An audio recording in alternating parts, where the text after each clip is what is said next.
We're here this afternoon to interview Mr. Don Ring of Orangevale. Okay. I'm Maria Nodolf, and I'm with Ken Benedict. We're from the Orangevale History Project. Mm-hmm.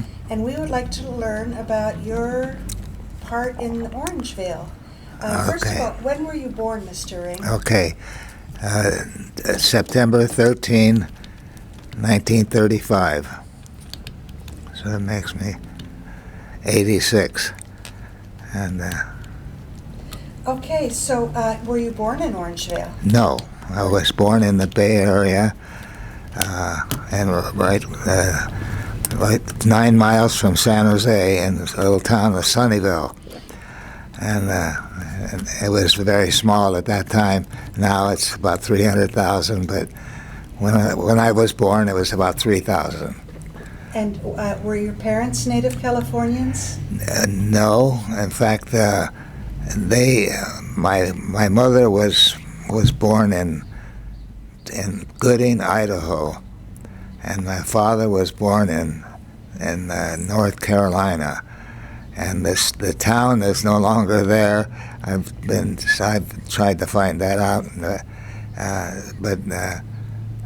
so they both graduated from high school in Idaho. It was during the Depression years, as you can imagine 35, that they came out here. And I have an older brother who since has passed that went to grade school in Idaho. And then they had a little ranch, and those years were very tough, and they lost the ranch. And they had a relative in Sunnyvale, so they came out here. That's where I was born. Mm-hmm. And so, yeah. So what were the circumstances that led you to come up to Orangevale? All right. I'm in the heating and air conditioning. I served my apprenticeship many years ago, and we had a contractor in Santa Clara County that came up here to do a builder, and he wanted us to do the work up here. And so I worked for my brother at the time. He was the contractor, so I was voted to come up here, and I bought a little house by the airport, Phoenix Field. And the brother at the time had an airplane, so he used to fly in, and then I built the house on 6 acres on Mart Smith Way, which runs parallel with Hazel, but off of Winding Way and Sunset. I'm sure you know where it's at, and built a nice home there, and of course, we got married pretty young, my wife and I, and so we'll be married 67 years right now, so you can figure that out. And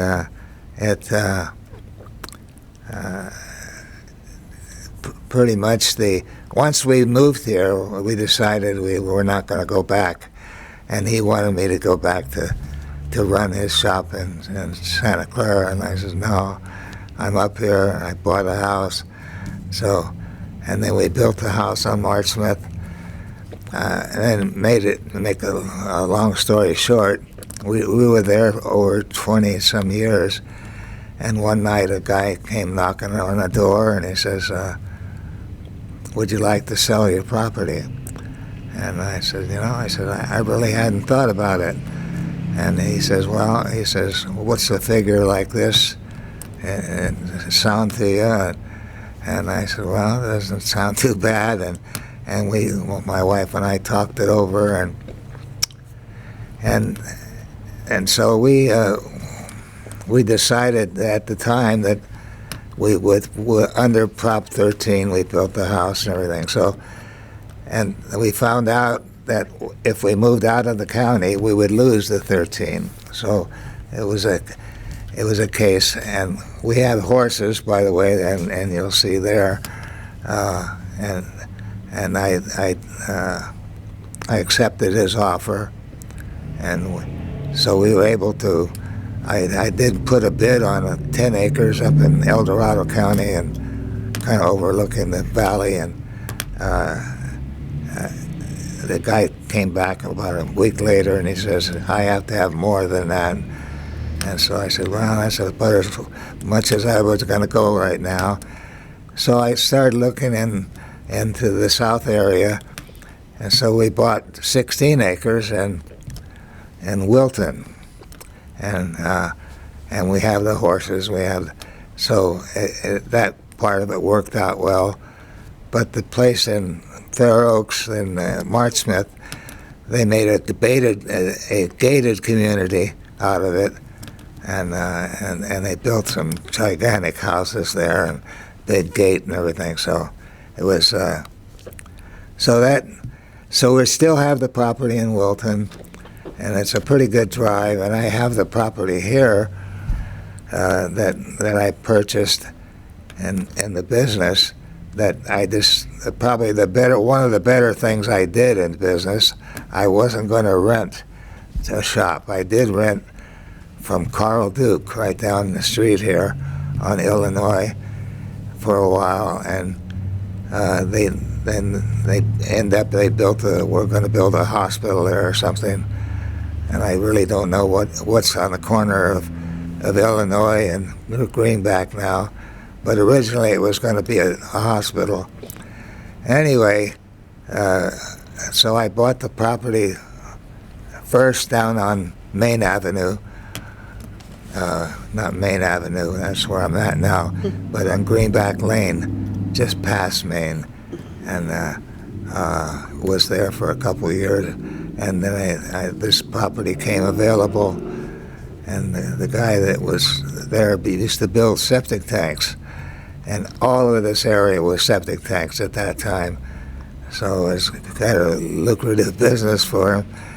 But they had some problems and financial problems, and a bank, Fort Sutter Savings, wanted their money for the building, and he didn't have it. And so, but I purchased that, and I still have it.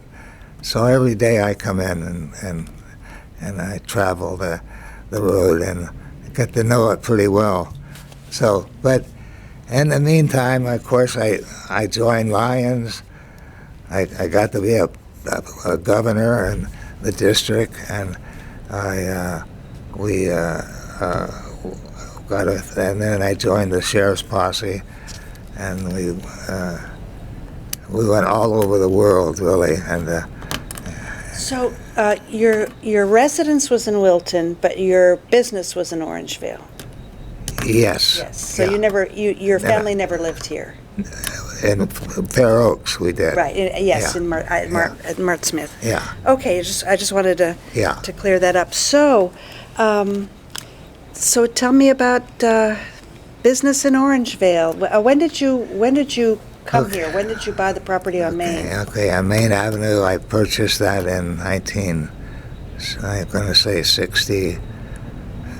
68. And is that north of Greenback or? North of Greenback, yes, this side, and just Orangevale Avenue is I'd go south of Orangevale Avenue. So. Right where there's a vet there now, and is that Steve's small car repair and. Okay, that's he's on the other side of the street. Oh, okay. Steve's car repair, and I'm on that side, the same side we're on now. But that was probably, and I ended up, I don't like to rent, as you can see, pretty much. That was one of the better things that I did, and I. Fort Sutter Savings at the time the area was very depressed at the time because of the Aerojet, downsizing, and so it was property values. There was probably 2,500 houses started on the Maine and Mississippi Bar area and everything, and just. The builder just walked away from, just left them there, and eventually somebody came in and finished them. But it was very depressed at the time, and so we did work all over. And at that time, I was probably the only sheet metal shop in the area. Most of them were downtown or some in Carmichael, and but now they're just all over. And, So it's sheet metal work you do? yeah, and heating and air conditioning, yes. As well? Yes, I both, see. yeah. I see. So, That's quite a business. yeah, So when you said you joined Lions, was that here in Orangevale? Orangevale, yes. And when did you do that? And I joined Lions in, I want to say, 69. Yeah.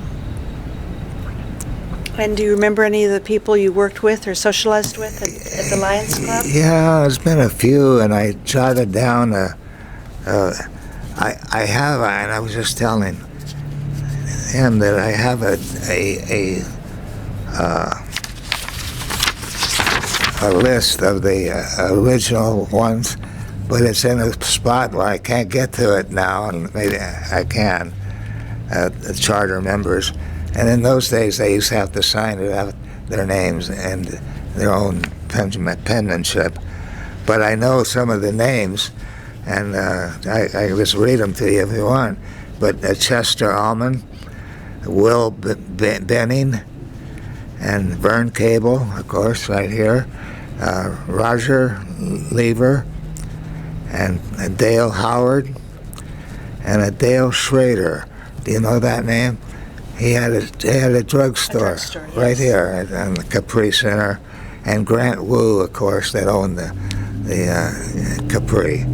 And the others, like I say, I'm going to have to dig through there and get the regular members. Then I wrote down members that were not. We had a Bill Ormsby, Dr. Ormsby, and a chiropractor just down the street here on the left. And different names that you will probably see a few that here that I can just probably leave you the list. That would be great. Yeah, and pretty much the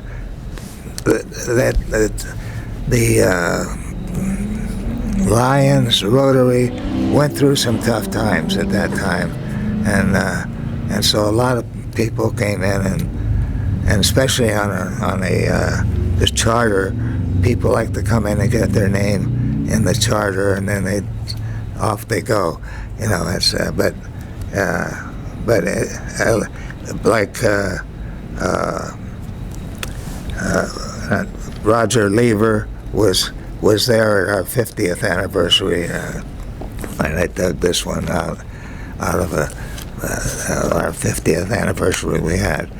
And but the COVID kind of finally got us, and people, they don't like going to meetings where they without being able to just look somebody in the eye or anything. So, but I've written down a lot of names, and you'll see a lot of them. Charlie Clark was, and he's in the picture here,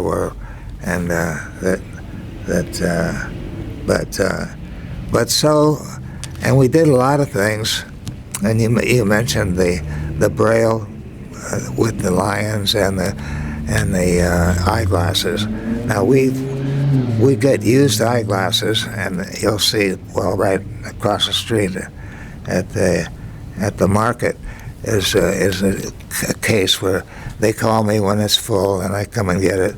But they're all over the area, and being governor, you're governor of from Galt clear up to Downeyville, and then from say the other side of Woodland up to the state line. So it's a pretty good sized area. And what we have done at the prison, 7 million eyeglasses we've refurbished. And in just that area? Yeah. And they go all over the world. Believe me, it's amazing even to me that, and I have people that go different places that I have one that goes to Madagascar. I had to look and see where that was, and one came back and went to Christmas Island, and there again I had to check the map where that was. So in the Indian Ocean, and but all over, like I say, the eyeglasses.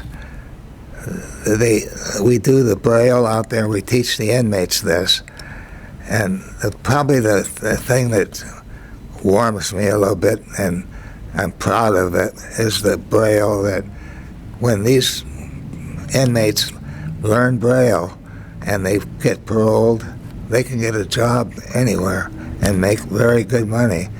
And so some of them have straightened their acts out and made millionaires out of them. So that's probably been one of the real good things about the program. So we also do books on tape for the people that have even a reading problem. You can use that and everything. So it's amazing, and I get calls. And I had nowadays the district has shoved the hearing aids on me, and so I collect those along with those, and I take them to an Avalon Hearing downtown, and people that can't afford them get a very inexpensive hearing aid, and with the eyeglasses they get them free. So yeah, so it's been and I started that in 1989 when I was a district governor, and it was quite a feat to do that, because I was running again at that time. You ran against another party for the job of being governor, and so one of the largest clubs in Sacramento was American River Lions, and here I was from a very small club. And we ended up, beating them out. So it was, but it's worked out well, and I'm still active in Lions International, because they especially with the eyeglasses, and all the clubs bring them to me, and then I take them over to the prison, and they read they wash them first, and they're spotless, and then read the prescriptions, and they're recorded, and like I say, they go all over the world. I'll just mention one little thing, and I've traveled a lot with Lions, but I was in a place called Fukuoka, Japan, and usually one day at an international convention, they have what is a parade, and so people would be dressed up in there with their uniforms on and everything, and we were having breakfast one morning, and at a little restaurant, and a black lady was sitting with her back to me, and I seen in the back there was Liberia on the back, black lady, and I turned around and asked to talk to her, and I said, "We've sent a lot of glasses to you," and she said, "You're from Folsom," so that kind of tells you something. What a small world.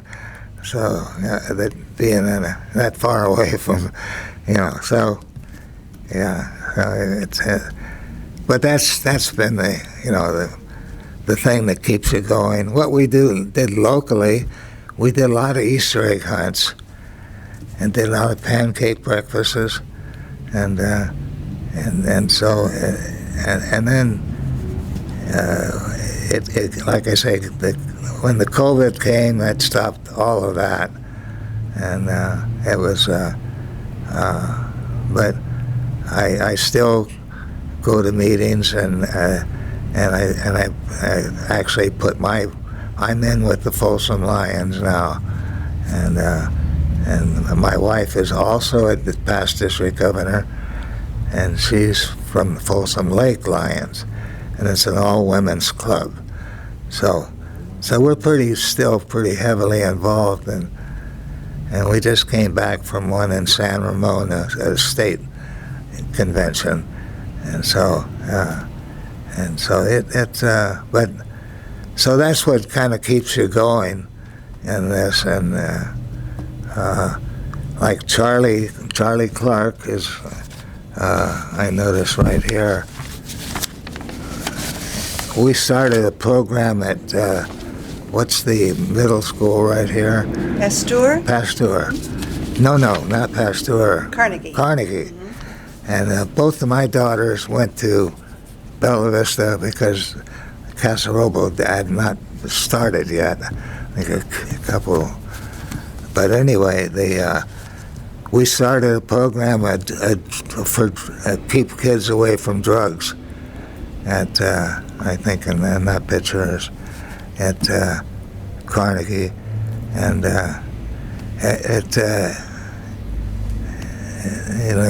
it did some good, I think. And the principal happened to be from Auburn, so he drove down each day, I guess. And he was saying that it did very well there. So yeah, so kind of proud of things like that. But the glasses have been almost everybody knows pretty much that where that comes from, and we've this I just found in somebody, and it's been kind of our Lions Club officers, and this happens to be how the meeting goes, and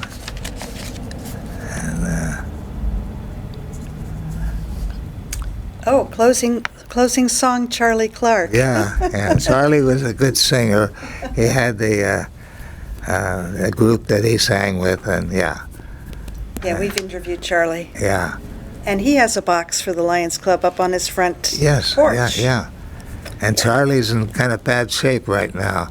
I talk to Marcia once in a while, and so and anyway, I think it's still in effect that you have a donor that you go in when you're running for the honorary mayor, and his honorary person was some people. We had doctors in Sacramento that flew to Mexico once a month, and they would go over and do cataract operations, and they would do maybe 15 to 20 in a weekend, and we also did that in China. And that was Lions International did that, and so that part of it, we were the first, I guess, like Rotary and Lions, first club like that operated out of mainland China. And the reason we were there is the cataract operations, and they did over 2,500. So it was amazing. That's amazing. Yes, it is. Did Orangevale have a Lions Club, or did they merge at some point? Well, let me get it. That's kind of a sad thing. Orangevale Lions Club and Fair Oaks Lions Club. Somebody at the district here locally, which I wasn't involved in, were saying, "Why don't we merge the two clubs?" Well, all right. The Fair Oaks Lions says we will merge, but we won't take any offices. They all have to come from you, and pretty much we'd have to do the whole thing. And so we weren't very happy with that. And so a lot of people, along with Charlie and his son Jim, and most of the others, says we'd rather just fold it rather than to go in with Fair Oaks. So both clubs folded. And so then you joined the Folsom Club. So I see. So that's how. So I have here that you were involved in a 4-H program. Was that locally? Yes, my and the name of the 4-H is, I have to almost, my wife is in my, I think she'll be coming back pretty quick, but she, is it like Golden Meadows or something, and they had a 4-H group, did very well. I can, the one daughter, granddaughter, in fact, I found her name here at a function that's from 4-H. Her name is Heather Nolan. She raised pigs out on my property in Wilton and paid her way through 100% through Fresno State, and so she's now an instructor in Manteca over the whole agricultural department there, and doing great there, and the other granddaughter is a vice principal up in Shingle Springs, and the name of that high school now escapes me, but two names. Right now it's escaping me, but she's vice principal there. So your daughter, you lived in Wilton, but your daughters went to school around here? Well, yes. Heather went to school at a little bit in Paso, not Paso. Pasteur? No, the high school is a new high school to me because Casa Roble. Okay. Okay, I just call it Casa Roble. But anyway, yeah, she went there, and the other daughter went to grade school in Orangevale, and I think that's a little school on right as you go in the park in the back way there. Green Oaks? Green Oaks. Well, started grade school there, and then she went to. They moved to Shingle Springs, and they lived there, and then she got a special award and went to high school in Sacramento at the Catholic high school, and was a very prestigious high school, and then went to Cal Poly after that. So now these are your daughters or granddaughters? Granddaughters. Granddaughters. And Okay. both daughters, I'll go backwards. My oldest daughter retired from the city school district in Sacramento as a speech therapist, and so they live in Shingle Springs now, in a little town there. And anyway, when she retired, El Dorado County called her and they says, "Oh no, can you give us at least 2 days a week as a speech therapist?" And so now she's working 2 days a week, sometimes 3. So, and then the other daughter just retired. I went to her graduation just a month ago in Elk Grove School District, and so she's a school teacher there. So, and then I have one grandson, and he's teaching special ed classes in high school. Yeah, so that's pretty much A family of educators. Yeah, and then I got a 16-year-old great granddaughter that probably will go into education too. So yeah. So tell us a little bit about being in the sheriff's posse. What did that Okay, entail, all and how right. did you get into that? Okay, of course we have horses, as you know, and my daughters both showed horses, and naturally I'm the guy that hauls them around, takes them to horse shows, and so we ended up breeding a lot of our own horses, and then we belonged to the Sacramento Horsemen Association, and we would go to different meetings, and I liked the trail ride because our area is great for trail riding, and it makes me sick to see the homeless on these trails now, but at that time you could ride from Granite Bay to downtown Sacramento on the trails, and where Mark Smith is, you could just ride right over and right in. So anyway, I used to ride on the trails quite a bit, and my lawyer at the time was a member of the group that we rode, and we had people of all different persuasions. We even had a Catholic priest that owned horses and that rode with us. His name is Dwyer, Father Dwyer. If you know him, and you ever get in trouble in El Dorado County or wherever, and you know him, you're off free. He's that way, just a name that. And anyway, so the sheriff's posse people rode with us on trails, and they worked on me quite a while. They said, you gotta join our group, and especially having a Palomino horse, it would fit right in with them. So I went out and I rode a couple times, and we had a drill that we did at full speed, and it was a very intricate drill, and it kind of gets in your blood. So I joined, and 4 years later I'm the captain, and so anyway,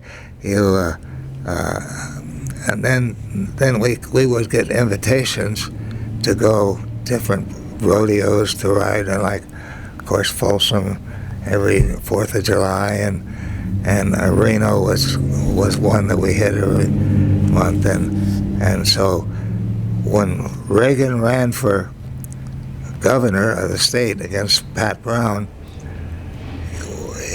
our captain of the posse at the time says, we got a new rider that's going to ride with us, and happened to be Ronald Reagan, so in the city of Elk Grove, and so we that's how we became his honor guard, so to speak. And so when he became president, he says, I want the Sacramento Sheriff's Posse to come back and be in my inaugural parade. So and it was a very expensive trip, you can imagine. And so we took 25 horses, and we took a friend of mine sold hay out of Rockland. It was alfalfa hay, and he got it from Nevada.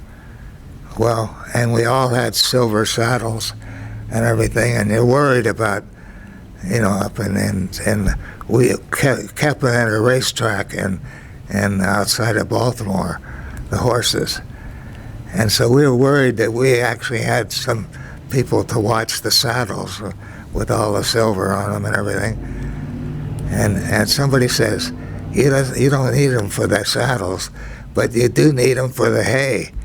The people in the East Coast, like the New York police and Philadelphia, they were feeding almost junk to their horses, that we would call that.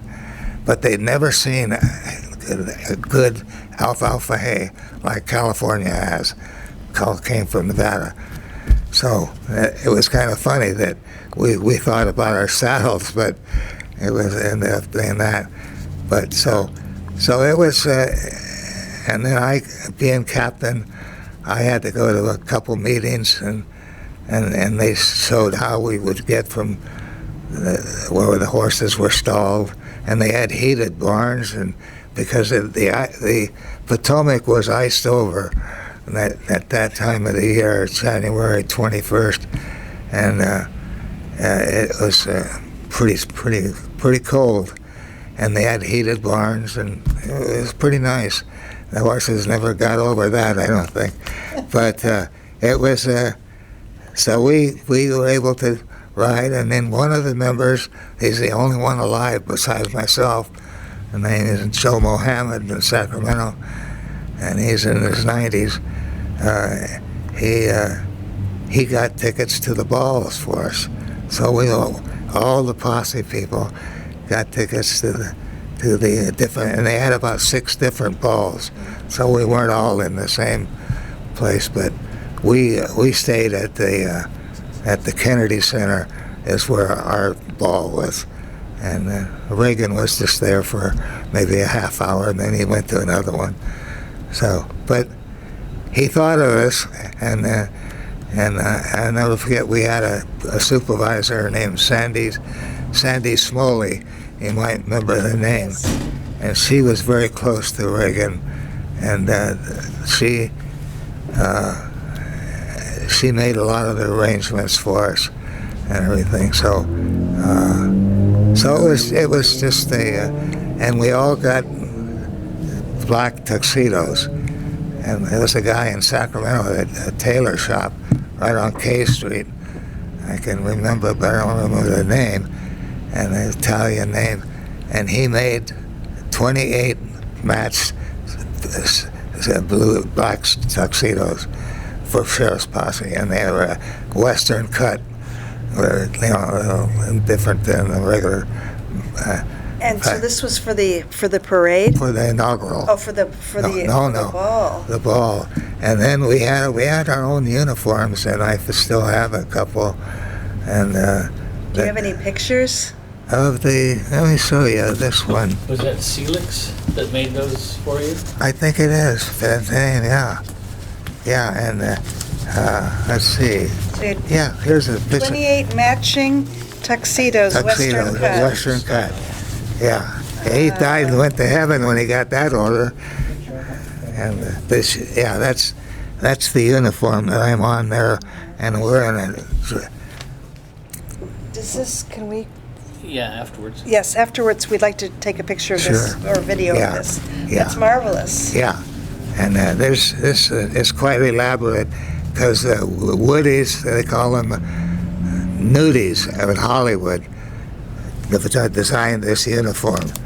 So you can imagine that we went to no expense to get that. So, That's yeah.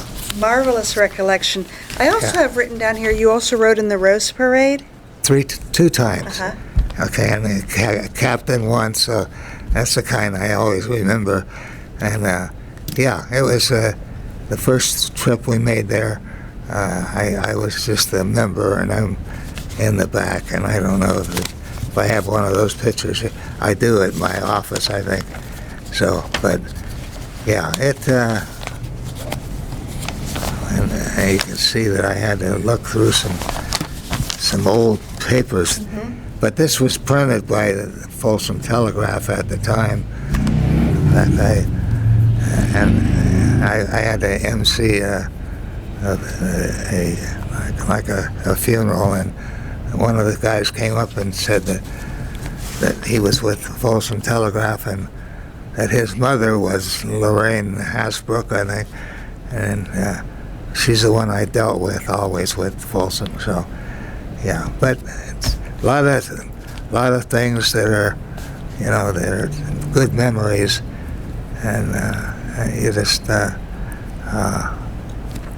and then I got a couple of awards just last week in San Ramon for a pretty prestigious Lions award that we did then, covering the eyeglasses and the thing we do at Folsom Prison. So that's been rewarding, and so just been a good thing. So, but yeah, that, as you can see, I'm a couple of years younger, and that, but yeah. Just a few. Yeah. Mr. Ring, when you said your office was on Main. Yeah. And your shop was on Main? Yeah. What other businesses were around you at the time? Okay. Well, of course, the one on the corner that just closed, it used to be the Jet Market at the corner. It's guns and different things. It was the gun shop. Wild Sports. Right, and now it's a Okay. 7-Eleven. Yeah, now Yes. it's a different, yeah. And then in the middle of the block was a B, P, and D. Do you remember that one? Market? Real small market. Yeah, and a barber shop and a couple of things there. And I'll never forget, you know how things that you stick out in your memory is that the day Kennedy was shot,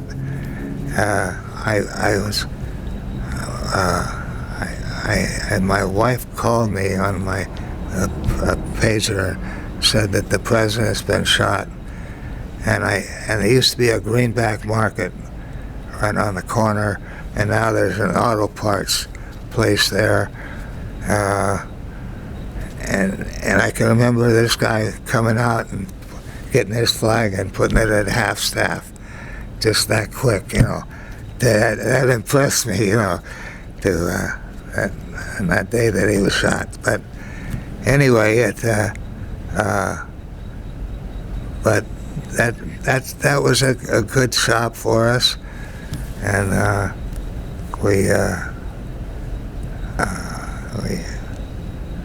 in fact, I was down there this morning. I lost a tree in the back from the weather we had, so I'll be down there this weekend chainsawing a tree up. But yeah, so it's been a good help me put my daughters in the.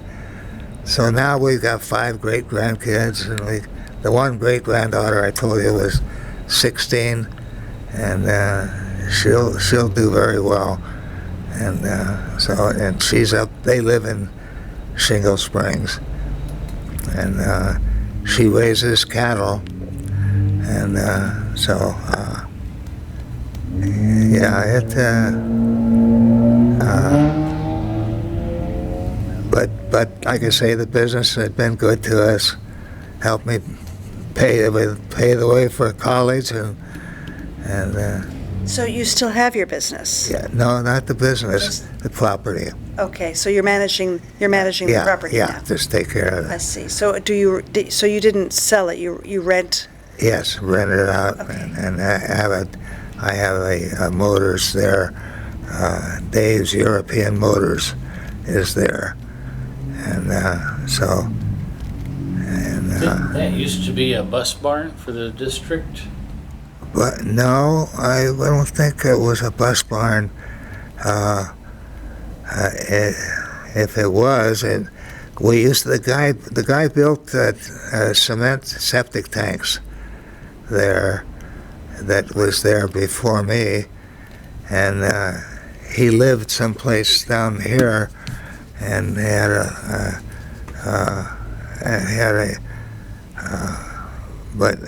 he had a couple pumps on there with gas pumps, and which ended up being a problem to get them out and everything. But he's left a pretty good cement pile where they had overage on but they actually did cement. And then inside of the building, it's got a special. They could lift these buildings that were out of cement and take them and load them on trucks and everything. So it's quite an extensive, elaborate work there to get that out. So, Do you remember the name of the man who had the septic? you know, I almost know where he was quite, and apparently they had a death. Two guys owned it, and one of them died, and they had a problem with the two of them, and that's why the savings and loan was involved, and so they were glad to see me to get their money. So I don't. It seemed like one of them was named Smith and another name, but I'm sure they're long gone, and they were So Dave's European Motors is where your shop was? Yes, Okay, yeah. okay, great. So, and then I keep a little shack there that people bring eyeglasses to me from all over, and they sometimes I come in the morning and they're stacked out all over, and I stick them in there, and then when people call, if they're going on a mission or something, I take care of that for them. And so, and there's no charge. I don't on that. So I'm still involved in lions, pretty heavy. So yeah, but and that's probably why one of the awards came to me for that, probably. And, yeah, it's but it's been a good move for me to move from the Bay Area up, and it was. But the person that built all those houses and the bank, which was Saks Savings at the time, had a little deal going with the two of them, where they would get draws on these houses before they were even built. So, and then they found out that they could get the money without building the houses. So they didn't even finish them, and that's why down there, I look down there now. Of course, it's all built in, but Main Avenue, after there was no Madison Avenue that time, and clear to the river was houses that just partially built. And do you remember that? And this was a guy named Parker that built all these, and he had a partner that was the head of Saks Savings, and they really ripped off an awful lot of people. So you're talking about all that, the development over by Mississippi Bar? Yeah, all of those and all of those, even Golden and all that was just it made you sick to see them. And but they ended up with some jail time, which they should have. And but so, and then there was, I guess, a track in North Highlands that they did the same thing to, and so. But even when some of the roads weren't even there, they'd have these houses, and they'd write them up as being complete, and they got the money, and off they go. See, so, but that was really tough on the area. I imagine. Yeah. Do you have any other memories you wanted to share before we look at the? All right. This is when all of us, this was, and you'll see Doc Ormsby here, and this was Richardson, and I'm up here at the time. I was already a district governor at that time.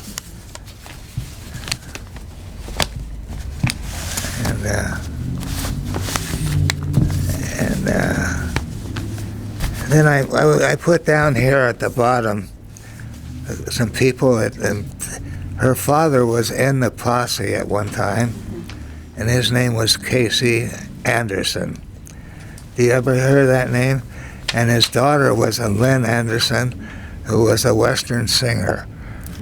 And I kind of wondered what happened to them, but he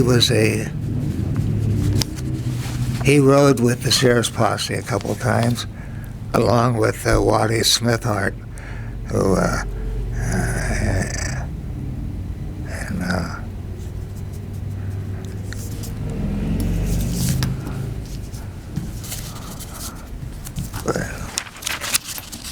was somebody. It's a young Smithhart boy. I call him a boy. He's not a boy anymore. He knew the Lynn Anderson pretty well, and she was a Western singer, and they went back to Kentucky, the Grand Ole Opry, and I'd never heard of them since. But. And you said I could keep this? Yes. Thank you. Yeah, and any of those names, and somebody will be able to tell you what happened to them, because but he was a used car salesman, and I think he sold Chevrolets down on You're Fulton. talking about Casey Anderson? Yes. And but yeah, that would be kind of an interesting. I don't know if she changed her name or something, and how far she went. I've been to with the horses. We've been to Cheyenne, Wyoming, and which is a big horse show. The Salt Palace in Salt Lake City, and we. So does Of course, there's a guy named like Sicardi, who was, he happens to be a pillar of the community, nice gentleman, but he wasn't in the posse or anything. But yeah. So this is from the Orangevale News, Wednesday, January 14th, 1981, presidential inauguration or bust. So here's a picture of Don Ring in his uniform and on horseback, getting ready to ride in the inaugural parade in Washington, D.C. The News of Orangevale, dated Wednesday, April 7th, 1971, and this shows our interviewee, Mr. Don Ring. Says they own and operated Ring Heating on Greenback Lane, and of course had it for quite a while. Oh, there's Sicardi's feed store. Yeah. Guido Sicardi. Yeah, he was quite a guy, and Yep, he was. he lived right around the corner on Beach. Is where and the Tomich people there. And then- Filmed that. Then there was another brother that the family ranch was on On Chestnut. Chestnut, Yeah, that was right? Fred. Red, yeah. Yes, he, yeah. On Greenback, 9337. Carl Putney, owner. Did you know Carl Putney? I didn't know him. No. Oh, here's the Wonder Bakery shop on Greenback. Me too, briefly. Yeah. So do you go to your office every single day? Yeah, usually, and then this weekend I'm going to be down there because of the tree down. And I don't stay too long anymore. And usually it's to pick up glasses and so forth. And so, yeah, it's so. And you make the drive to Wilton every day? Yeah, yeah, It's a hike. yeah. That's a pretty good sized drive. Yeah. This is here. Yeah, it's kind of nice, that program that we started there. And, sometimes you never know if they're still going or not. But, Yes, I know, but it all, but if it kept a few kids off of drugs yes. and self-esteem, that's what it's for. Yeah, And is the Braille program at Folsom still going? still going. Wow, so they're We- they're training the inmates to Yeah, read it? but we can only take we're right now we have 22 in the class, so like our classroom setting, and they work with the Library of Congress that they go from different steps. Now to learn Braille mathematics is one they have to take, and then they have to pass a test with Library of Congress, and then we have they actually have a music Braille, and there's only 10 in the world that know music Braille, and 4 of them are at our project. Wow. But we have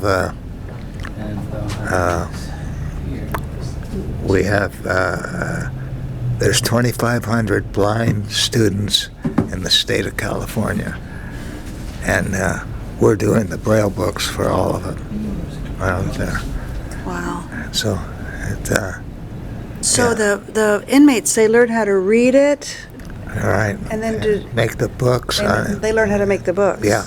Wow. Books and they're printing them and everything there. So, but every it's grades they have to have a. Then we have the girl that I didn't go into that really helped us start that was a blind girl, and she was from Southern California, right around the Disneyland area, and she we were doing books on tape for her, and she was just a young girl, blind girl, and she had one that was her favorite reader. And some of these guys they literally cry. These are inmates, hardcore guys, when they got letters and everything. And she would write in Braille, thanking them. And anyway, this one girl, she is now an instructor, a Braille instructor at a junior college, and in one of the Bay cities down there. But she was, and so, but it's just amazing what and we've had her up here. We paid her way and her family, the airplane and the hotels, and took her to a birthday party for her and everything. So